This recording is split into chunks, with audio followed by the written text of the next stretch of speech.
ஒவ்வொரு ஆண்டும் பள்ளி கல்வித்துறைக்கு கிட்டத்தட்ட 44,000 கோடி ரூபாய் பட்ஜெட் ஒதுக்கப்படுது.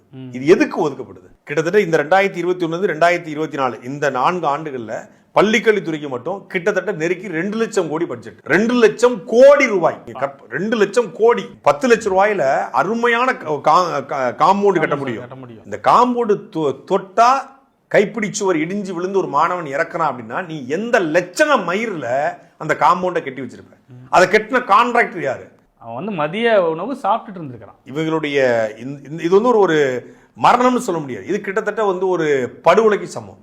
இவன் இந்த ஒழுங்கா அதை கட்டியிருந்தா, ஒழுங்கா கான்ட்ராக்ட் போட்டிருந்தா இது போல விபத்துகள் நடைபெறாது. இது முழுக்க முழுக்க இந்த அரசினுடைய இந்த ஒப்பந்தக்காரருடைய தவறு.